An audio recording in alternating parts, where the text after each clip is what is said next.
Un matin, alors qu'elle se préparait pour un shooting photo offert par Chuka, elle ressentit une douleur vive et soudaine dans le bas-ventre.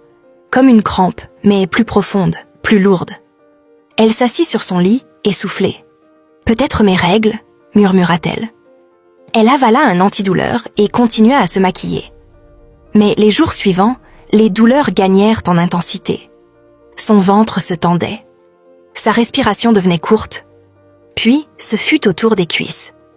Une douleur électrique, brûlante, qui remontait jusque dans ses fesses. Un matin, elle se réveilla en sueur.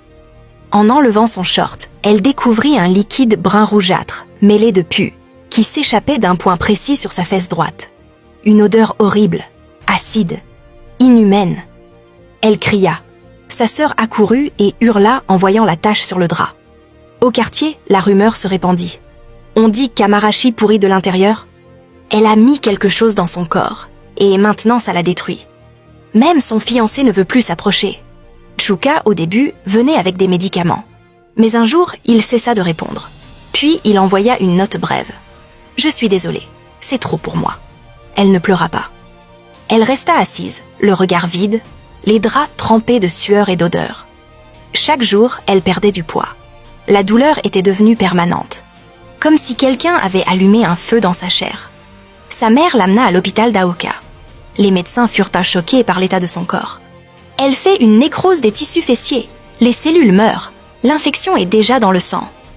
Ils demandèrent où elle avait fait son opération. Elle murmura « Tunis », les larmes coulant sur ses joues. Et le suivi post-opératoire? Elle détourna les yeux. Elle n'était jamais retournée. On tenta de la stabiliser. On lui fit une transfusion. On parle même d'amputation. Mais c'était trop tard. Dans ces dernières heures, Amarashi regardait le plafond blanc. Elle murmurait des choses incompréhensibles, délirait parfois. Sa sœur lui tint la main jusqu'à la fin.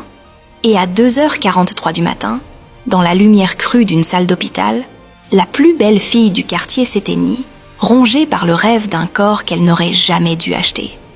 Moralité, ce que la société appelle défaut peut devenir une obsession mortelle. Chercher l'acceptation à travers la chirurgie peut coûter bien plus qu'on ne pense. Avant de transformer ton corps pour plaire aux autres, demande-toi si tu t'aimes assez pour rester en vie. La beauté que l'on achète peut séduire les regards, mais jamais guérir le cœur. Aime-toi assez pour ne pas te sacrifier au nom d'un standard qui changera demain. La chirurgie ne remplace pas l'amour de soi. Ce n'est pas ton corps qui doit changer, c'est le regard du monde. Ne sacrifie jamais ta santé pour entrer dans un standard qui rejette ton essence.